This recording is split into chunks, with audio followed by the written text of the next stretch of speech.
High friends, government job study with মিতে আবারও আপনাদেরকে স্বাগত জানাই।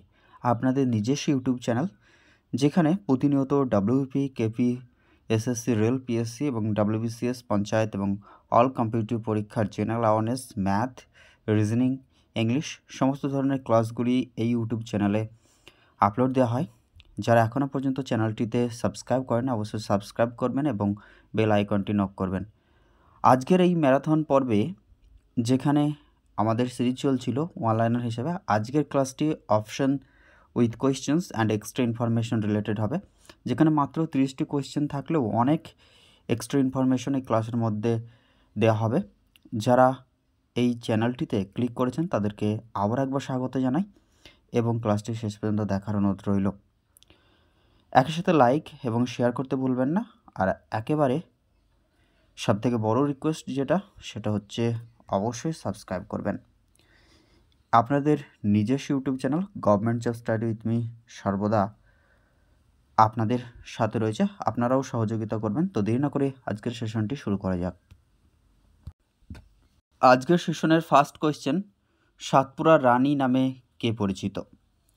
অপশনেতে বলছে পাঁচমারি, বি নীলগিরি, সি হচ্ছে মহেন্দ্রগিরি এবং ডি হচ্ছে বারডামাম। এক্ষেত্রে সঠিক অ্যান্সার যেটা হয়ে যাবে সেটা হচ্ছে পাঁচমারি। এটা মধ্যপ্রদেশ রাজ্যে অবস্থিত, যাকে সাতপুরার রানী বলা হয়ে থাকে। বেসিক ইনফরমেশন বা এক্সট্রা ইনফরমেশন হিসাবে যেগুলো দেখে নেব, পাঁচমারি সেটি মধ্য ভারতের মধ্যপ্রদেশ রাজ্যের হোসাঙ্গাবাদ জেলায় অবস্থিত একটি পার্বত্য স্টেশন। এটি ব্যাপকভাবে সাতপুরা কি রানী বা সাতপুরা রানী নামে পরিচিত। এটি হোসাঙ্গাবাদ জেলার সাতপুরা পর্বতশ্রেণীর একটি উপত্যকায় 1067 মিটার উচ্চতায় অবস্থিত। উচ্চতা হচ্ছে 1067 মিটার। আর এটা হোসাঙ্গাবাদ জেলায় অবস্থিত, মধ্যপ্রদেশের যেটা রয়েছে সাতপুরা কি রানী, সেটা হচ্ছে সাতপুরা কি রানী বলা হয়ে থাকে পাঁচমারিকে। নেক্সট কোয়েশ্চেনে যাওয়ার আগে আরও কিছু ইনফরমেশন পর্বত রিলেটেড, যেমন হচ্ছে কারাকোরাম, সেখানে গার্ডিয়ান অস্টিন যেটা রয়েছে, K2 বা গার্ডিয়ান অস্টিন, যেখানে কারাকোরাম রেঞ্জের মধ্যে, এর উচ্চতা হচ্ছে 8611 মিটার। হিমালয় পর্বতের মধ্যে রয়েছে কাঞ্চনজঙ্ঘা, যেটা অবিতর্কিত ভারতবর্ষের সর্বোচ্চ শৃঙ্গ, 8586 মিটার। কুমায়ুন হিমালয়ে রয়েছে ত্রিশূল, কুমায়ুন হিমালয়ের সর্বোচ্চ শৃঙ্গ, যার উচ্চতা হচ্ছে 7120 মিটার। এবং গাড়াল হিমালয়ে যেটা রয়েছে নন্দাদেবী হচ্ছে সর্বোচ্চ শৃঙ্গ, যেখানে 7816 মিটার। নীলগিরি পর্বতের সর্বোচ্চ শৃঙ্গ হচ্ছে দোদা বেটা, যেটা হচ্ছে 2637 মিটার। পশ্চিমঘাট পর্বতমালার সর্বোচ্চ শৃঙ্গ সেটা হচ্ছে আনাইমুদি, যেটা উচ্চতা হচ্ছে 2695 মিটার। এবং পূর্বঘাট পর্বতমালার সর্বোচ্চ শৃঙ্গ হচ্ছে জিন্দাগারা, যার উচ্চতা হচ্ছে 1690 মিটার। আলাওল্লি পর্বতের সর্বোচ্চ শৃঙ্গ হচ্ছে গুরু শিখর, যার উচ্চতা হচ্ছে 1722 মিটার বন্ধুরা। এবং সাতপুরা পর্বত, যার সর্বোচ্চ শৃঙ্গ হচ্ছে ধূপগড়, উচ্চতা হচ্ছে 1352 মিটার। মহাকাল পর্বতের সর্বোচ্চ শৃঙ্গ হচ্ছে অমরকণ্টক, যার উচ্চতা হচ্ছে 1057 মিটার। এবং মিসমি পাহাড়ের সর্বোচ্চ শৃঙ্গ হচ্ছে দাফাবুম, যেটা 4579 মিটার। পরবর্তী কোয়েশ্চেন সেটা হচ্ছে জিডিপি, গ্রস ডোমেস্টিক প্রোডাক্ট, এর সম্পূর্ণ অর্থ সেটা হচ্ছে gross domestic product. Option B হয়ে যাবে absolutely correct answer, gross domestic product. পরবর্তী কোয়েশ্চেন দেশীয় ভাষায় সংবাদপত্র আইন কে প্রবর্তন করেন? সেটা হচ্ছে লর্ড লিটন, হয়ে যাবে সঠিক answer. Option C is the correct answer. Information হিসেবে দেশীয় ভাষায় সংবাদপত্র যে আইন, সেটা ভার্নাকুলার প্রেস অ্যাক্ট, যেটা 1878 সালে লর্ড লিটনের সময়কালে পাশ হয়েছিল। এবং ব্রিটিশ সময়কালে অন্যান্য গুরুত্বপূর্ণ যে সংবাদপত্রগুলি সেগুলি দেখে নেব, যেমন হচ্ছে 1799 সালে মুদ্রণ আইন, 1823 সালে লাইসেন্সিং বিধি। সংবাদপত্র আইন হচ্ছে প্রথম, যেটা 1908 সালে। এবং ভারতীয় প্রেস আইন সেটা হচ্ছে 1931 সালে। কত খ্রিস্টাব্দে বাংলায় নীল বিদ্রোহ হয়েছিল? সেক্ষেত্রে সঠিক অ্যান্সারটি হয়ে যাবে 1859 সালে বাংলায় নীল বিদ্রোহ হয়েছিল। এছাড়াও চুয়ার বিদ্রোহ হয়েছিল, সেটা হচ্ছে 1776 সালে। পাহাড়িয়াদের বিদ্রোহ হয়েছিল 1778 সালে। ভিল বিদ্রোহ হয়েছিল 1818 থেকে 1831 সালের মধ্যে। হো বা মুন্ডা বিদ্রোহ সেগুলি হয়েছিল 1820 থেকে 1837 সালের মধ্যে। রামসি বিদ্রোহ হয়েছিল 1822 থেকে 1829 সালের মধ্যে। কলি বিদ্রোহ হয়েছিল 1829 সালে। কোল বিদ্রোহ হয়েছিল 1832 সালে। সাঁওতাল বিদ্রোহ হয়েছিল 1855 থেকে 56-57 সাল নাগাদ।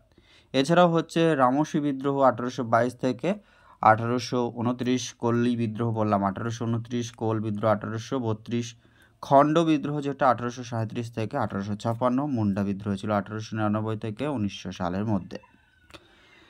পরবর্তী প্রশ্ন যেটা, ভারতীয় নবজাগরণের ভোরের তারা বলা হয়ে থাকে রবীন্দ্রনাথ ঠাকুর, মহাত্মা গান্ধী, রাজা রামমোহন রায় নাকি স্বামী বিবেকানন্দ? সঠিক উত্তর হচ্ছে রাজা রামমোহন রায়কে। রাজা রামমোহন রায় যিনি তাঁর কর্তৃক সংবাদ কৌমুদী যেটি প্রকাশিত হতো, এটি দ্বিতীয় আকবর তিনি কিন্তু রামমোহনকে রাজা উপাধিটি দিয়েছিলেন। ইংল্যান্ডের ব্রিস্টল শহরে রামমোহন রায়ের সমাধি রয়েছে, ইংল্যান্ডের ব্রিস্টল শহরে। দ্বিতীয় আকবর যিনি 1806 থেকে 1837 পর্যন্ত মোগল সম্রাট ছিলেন, তিনি ফুলো কি শাওয়ার উৎসব শুরু করেছিলেন। ফুলো কি শাওয়ার উৎসব এটা শুরু করেছিলেন যিনি দ্বিতীয় আকবর মোগল সম্রাট।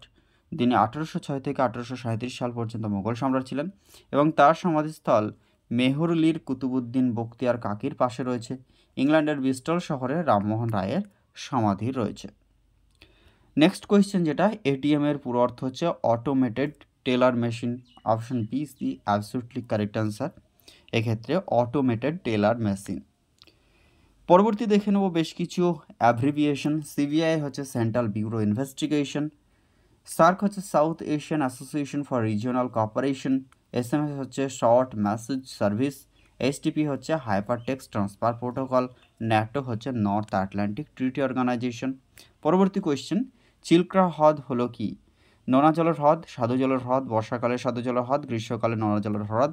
সঠিক উত্তর হয়ে যাবে এটি নোনা জলের হ্রদ, আর এটি উড়িষ্যাতে রয়েছে, উড়িষ্যাতে চিল্কা। নেক্সট, নোনা জলের হ্রদ কোনগুলি? ভারতবর্ষে চিল্কা হ্রদ, এছাড়াও রয়েছে দক্ষিণ ভারতের পুলিকাট, কয়াল বিখ্যাত বড় কয়াল সব থেকে কেরলাতে ভেমনাথ কয়াল, এছাড়াও লোনার হ্রদ যেটা মহারাষ্ট্র রয়েছে, পুষ্কর হ্রদ রাজস্থানে, এবং প্যাংগং যেটা রয়েছে লাদাখে, জম্মু কাশ্মীরে এই হ্রদগুলি রয়েছে, এগুলো সবই লোনা জলের হ্রদ। স্বাদু জলের হ্রদের মধ্যে রয়েছে কল্লেরু হ্রদ লোকটাক মণিপুরের, ডাল রয়েছে জম্মু কাশ্মীর, এছাড়াও রূপকুণ্ড, মহারানা প্রতাপ সাগর এবং শিবসাগর, এগুলি হচ্ছে স্বাদু জলের হ্রদ। পরবর্তী প্রশ্ন, প্রকৃতির সবচেয়ে শক্তিশালী বল হলো তড়িৎ বল, অভিকর্ষ বল, নিউক্লিয় বল নাকি তড়িৎচুম্বকীয় বল? সঠিক উত্তর হয়ে যাবে নিউক্লিয় বল। ইনফরমেশন দেখে নেব। প্রোটন নিউট্রন একটি শক্তিশালী পারমাণবিক বল দ্বারা নিউক্লিয়াসে একত্রিত হয়। প্রোটন এবং নিউট্রন একটি শক্তিশালী পারমাণবিক বল দ্বারা নিউক্লিয়াসে রূপান্তরিত হয়। যেহেতু এই বলটি অত্যন্ত শক্তিশালী, তাই নিউক্লিয়াসের আকার ক্রমাগত সংকুচিত হতে থাকে, নিউক্লিয়াসের ঘনত্ব বৃদ্ধি পায়। এটি প্রকৃতির সবচেয়ে শক্তিশালী বল, সেটা হচ্ছে আমাদের নিউক্লিয় বল। যখন একটি পিঁপড়ে কামড়ায় তখন সেটি কি নিঃসরণ করে? Glacial, acetic acid, methanol, formic acid নাকি স্টিয়ারিক অ্যাসিড? সঠিক উত্তরটি হয়ে যাবে ফর্মিক অ্যাসিড। এই রিলেটেড কিছু দেখে নেব, কিছু অ্যাসিড রিলেটেড। টার্টারিক অ্যাসিড এটি আঙুর ফল যেটা, এছাড়াও তিঁতুলে থাকে। ল্যাকটিক অ্যাসিড হচ্ছে দুধ, দই এগুলিতে থাকে। ফর্মিক অ্যাসিড যেটা, সেটা হচ্ছে মৌমাছির হুল এবং লাল পিঁপড়ের হুলে ফর্মিক অ্যাসিড থাকে। গ্যাস্ট্রিক রস যেটা হাইড্রোক্লোরিক HCl মানুষের পাকস্থলীতে থাকে, হাইড্রোক্লোরিক অ্যাসিড। অক্সালিক অ্যাসিড যেটা, সেটা টমেটোতে থাকে। সাইট্রিক অ্যাসিড বা অ্যাসকর্বিক অ্যাসিড যেটি, সেটা কমলা লেবুতে বা লেবুতে, এবং গুজবেরি যেটা আমলাতে বা আমলকিতে থাকে। সংসদের দুটি অধিবেশনের মধ্যে সর্বোচ্চ সময়ের যে ব্যবধান সেটা কত থাকে? 3 মাস, 6 মাস, 4 মাস এবং 9 মাস। এক্ষেত্রে সঠিক অ্যান্সার হচ্ছে 6 মাস, এবং রাজ্য বিধানসভার ক্ষেত্রেও একইভাবে 6 মাস কার্যকরী। এছাড়া ভারতবর্ষের সংসদ বা রাজ্য বিধানসভাতে বছরে 3টে অধিবেশন হয়, এগুলো হচ্ছে বাজেট অধিবেশন, এছাড়াও রয়ে থাকে যেটা আমাদের বাদল অধিবেশন এবং শীতকালীন অধিবেশন। পরবর্তী ইনফরমেশন দেখে নেব। লোকসভা দুটি অধিবেশনের মধ্যে সর্বোচ্চ ব্যবধান হচ্ছে 6 মাসের বেশি হতে পারে না। সংসদের অবশ্য 6 মাসের মধ্যে কমপক্ষে 2বার বৈঠক হতে হয়, এবং 85 নম্বর ধারায় বলা হয়েছে সংসদের দুটি অধিবেশনের মধ্যে 6 মাসের বেশি ব্যবধান থাকা যাবে না। 85 নম্বর ধারায় আরও বলা হয়েছে রাষ্ট্রপতি যখন ইচ্ছা করবে সেই অনুযায়ী কিন্তু অধিবেশন তিনি ডাকতেই পারেন। নেক্সট, পদার্থের চতুর্থ অবস্থা কি? গ্যাসীয়, বাষ্প, প্লাজমা নাকি ইলেকট্রন? আমরা সাধারণত পদার্থের তিনটে অবস্থাকে পরিষ্কারভাবে পরিলক্ষিত করি সেক্ষেত্রে হচ্ছে গ্যাসীয়, তরল এবং কঠিন। কিন্তু পদার্থের চতুর্থ অবস্থা যেটা সেটা হচ্ছে প্লাজমা। ইনফরমেশন হিসেবে দেখে নেব পদার্থের চতুর্থ অবস্থা যেটি কঠিন, তরল, গ্যাসীয় পদার্থের পর চতুর্থ অবস্থা যেটা সেটা প্লাজমা বলা হয়ে থাকে। নেক্সট 12 নম্বর প্রশ্নটি কি রয়েছে, ওপেকের সদর দপ্তর কোথায়? ওপেকের ওপেকের সদর দপ্তর অস্ট্রিয়ার ভিয়েনাতে রয়েছে। আচ্ছা, ওপেক হচ্ছে Organisation of Petroleum Exporting Countries, যার সদস্য দেশ হচ্ছে মোট 13টি। আচ্ছা, সদস্য দেশগুলি দেখে নেব।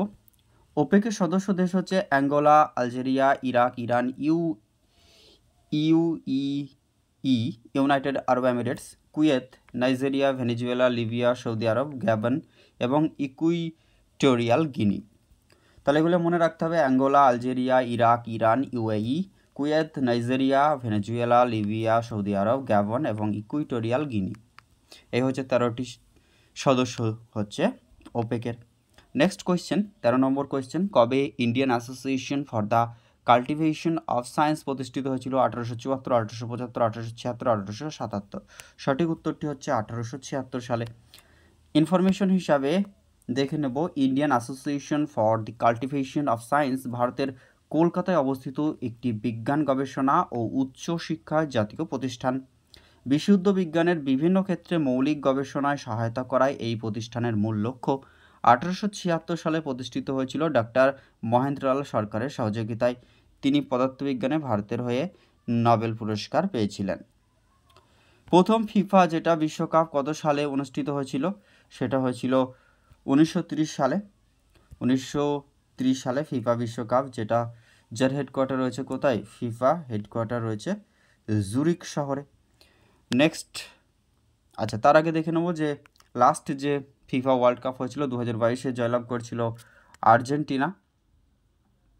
ফিফা ওয়ার্ল্ড কাপ 18 সালে ফ্রান্স, 14 সালে জার্মানি, 10 সালে ফ্রান্স, স্পেন এবং 6 সালে ইতালি, এবং প্রথম ফিফা ওয়ার্ল্ড কাপ জয়ী হয়েছিল উরুগুয়ে 1930 সালে। নেক্সট কোয়েশ্চেন, ব্লাড ক্যান্সারের অপর নাম কি? Anaemia, polycythaemia, leucopenia, leukaemia. সঠিক অ্যান্সার হচ্ছে যেটা সেটা হচ্ছে লিউকিমিয়া। এটা হচ্ছে ব্লাড ক্যান্সারের অপর নাম, যেটা হচ্ছে হোয়াইট ব্লাড কর্পাসালের মাত্রা কমে গেলে যেটা হয় সেটা হচ্ছে লিউকোপিনিয়া। আর ব্লাড ক্যান্সারের যে অপর নাম যেটা হচ্ছে লিউকোমিয়া। এবং লোহিত রক্তকণিকার মাত্রা কমে গেলে যেটা হয় সেটা হচ্ছে অ্যানিমিয়া। কে বাঁশি বাজানোর জন্য বিখ্যাত? গৌরীশঙ্কর, ইউ শ্রীনিবাস, পান্নালাল ঘোষ এবং খগেন দে।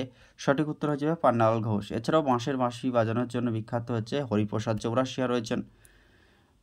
বেশ কিছু বাদ্যযন্ত্রের সাথে বা সেই রিলেটেড যে সমস্ত ব্যক্তিত্ব রয়েছেন দেখে নেব। তবলা বাদক যারা রয়েছেন, ওস্তাদ আল্লাহ রেখা খান, জাকির হোসেন, কিষান মহারাজ, সাবির খান, সন্দীপ দাস। দেখো ফ্রেন্ডস, আরেকবার দেখে নিন, Ustad Allah Rakha Khan, Zakir Hussain very very important তবলাবাদক, আল্লাহ রেখা খানও ইম্পর্ট্যান্ট, এছাড়াও সাবির খান, সন্দীপ দাস ও কিষান মহারাজ।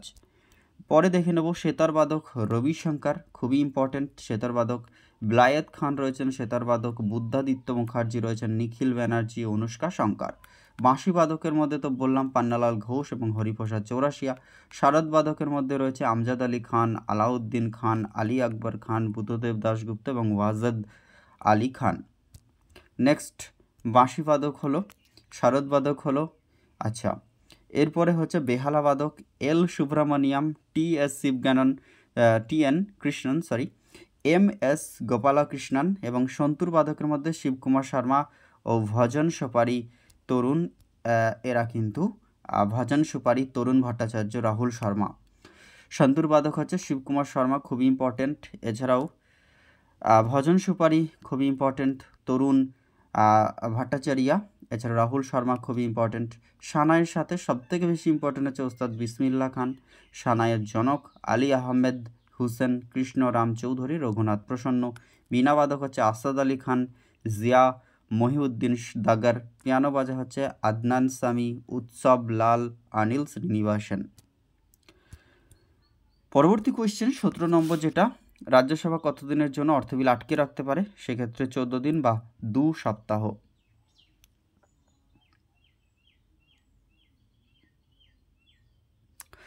দিন বা 2 সপ্তাহ এক্ষেত্রে সঠিক অ্যান্সার হয়ে যাবে। রাজ্যসভায় 14 দিনের জন্য বা সময়কালের জন্য অর্থ বিলকে আটকে রাখা যেতে পারে। এই অর্থ বিল রাজ্যসভায় নয়, কেবল লোকসভাতেই প্রবর্তিত হতে পারে বা উত্থাপন করা যায়। এটি রাষ্ট্রপতির সুপারিশে মন্ত্রীদের দ্বারা প্রবর্তিত হয় এবং সেই বিলটা অর্থ বিল কিনা সেটা ঠিক করে থাকেন স্পিকার, এবং সেই বিলটি উত্থাপনের আগে অবশ্যই রাষ্ট্রপতির অনুমোদন প্রয়োজন হয়ে থাকে। পরবর্তী প্রশ্ন 18 নম্বর। Indian National Army Azad Hind, Hindu না এটা, আজাদ হিন্দ ফৌজ যার বিরুদ্ধে দ্বিতীয় বিশ্বযুদ্ধ লড়েছিল? জার্মানি, জাপান, ইতালি নাকি ইংল্যান্ড? সঠিক অ্যান্সার হয়ে যাবে ইংল্যান্ড। ভিটামিন আবিষ্কার করেন যিনি, তিনি হলেন 1912 সালে ভিটামিন আবিষ্কার করেন যিনি, তিনি হলেন ক্যাসিমির ফ্র্যাঙ্ক হয়ে যাবে সঠিক অ্যান্সার। কোষ তত্ত্বের জনক হচ্ছে স্লেডেন এবং সোয়ান, এগুলি আমাদের জানতে হবে। নেক্সট, ভারতবর্ষের শীতল মরুভূমি কোনটি? শিলং, মালভূমি, তিব্বত, থর নাকি লাদাখ? সঠিক অ্যান্সার হয়ে যাবে লাদাখ। পরবর্তী কোয়েশ্চেনে যাওয়ার আগে বেসিক ইনফরমেশন কিছু। ভারতবর্ষের একমাত্র শীতল মরুভূমির নাম যেটা, সেটা হচ্ছে লাদাখ।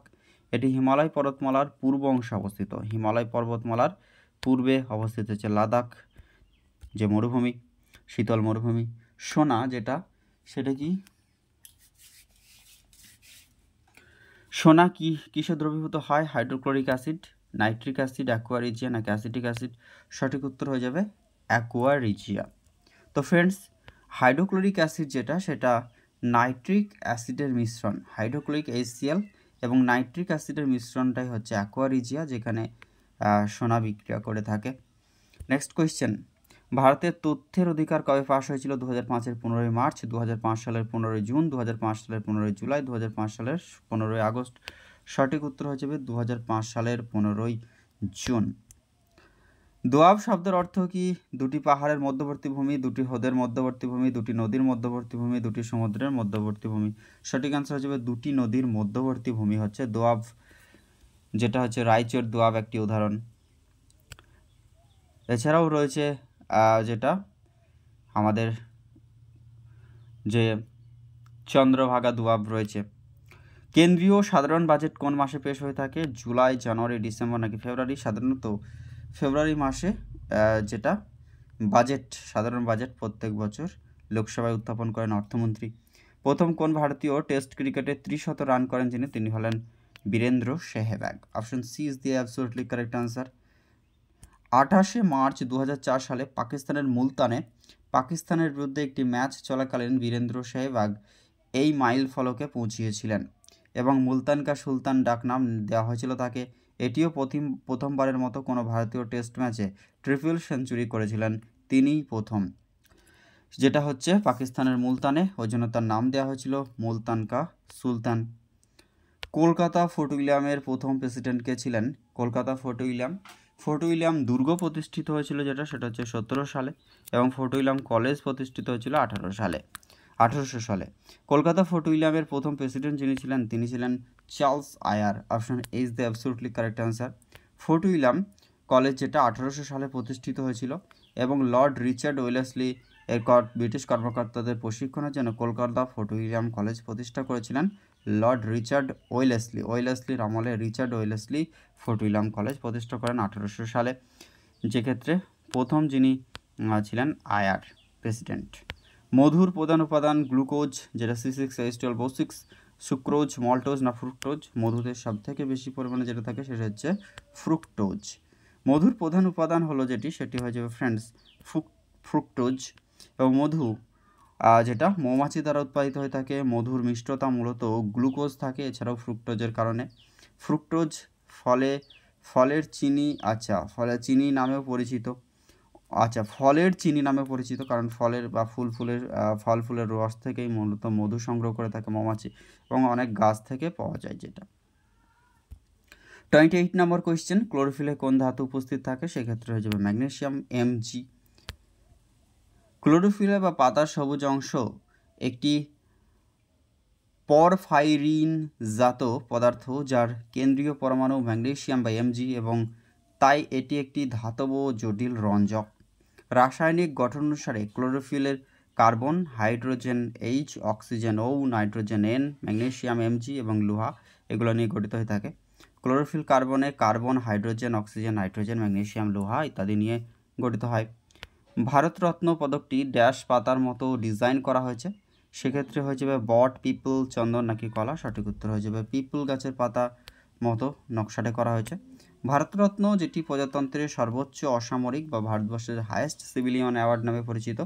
ভারতরত্ন 2 জানুয়ারি 1954 সালে এই তারিখ থেকে চালু করা হয়েছিল বা দেওয়া শুরু হয়েছিল।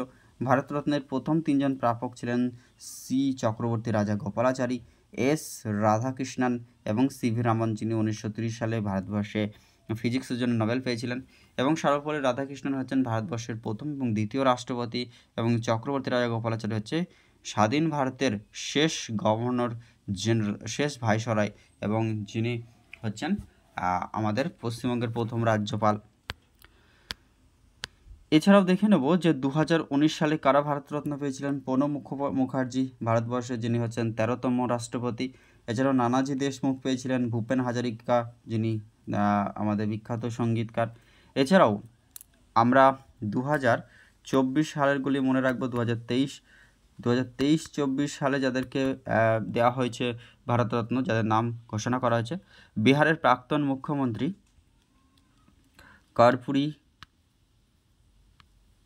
কর্পূরী ঠাকুর। এছাড়াও আছে ভারতবর্ষের শেষ যে আমাদের deputy prime minister LK Advani. এছাড়াও MS স্বামীনাথন। এছাড়াও পেয়েছেন তিনি হচ্ছেন MS স্বামীনাথন, LK আদবানি, কর্পূরী ঠাকুর, এরা পেয়েছেন। Next, glimpse of the world history, এই বইটি লিখেছেন কে লিখেছেন? জওহরলাল নেহরু, মহাত্মা গান্ধী, রাজেন্দ্র প্রসাদ না জয়প্রকাশ নারায়ণ? সঠিক অ্যান্সার হয়ে যাবে জওহরলাল নেহরু, ভারতবর্ষের প্রথম প্রধানমন্ত্রী। An autobiography of unknown India, যেটি এই বইটি রচয়িতা হচ্ছেন, অ্যান অটোবায়োগ্রাফি বইটি রচয়িতা হচ্ছে জওহরলাল নেহরু। ভারতের শান্তি মানব বলা হয়ে থাকে লাল বাহাদুর শাস্ত্রীকে। তো ফ্রেন্ডস, এই ছিল আমাদের আজকের এই সেশনটি। আশা করি এরকম ইনফরমেটিভ ক্লাস আপনাদের খুবই উপকারে লাগবে। তাই ক্লাসে যারা নতুন রয়েছেন এই চ্যানেলটিতে, তারা অবশ্যই চ্যানেলটি সাবস্ক্রাইব করবেন, এবং যারা অবশ্যই ক্লাসটি দেখলেন, ভালো লাগলে একটি লাইক দেবেন, বন্ধুদের মধ্যে শেয়ার করতে ভুলবেন না, কারণ আপনাদের সহযোগিতা একান্তভাবে কাম্য। Thank you so much for watching this video. All the best for everyone.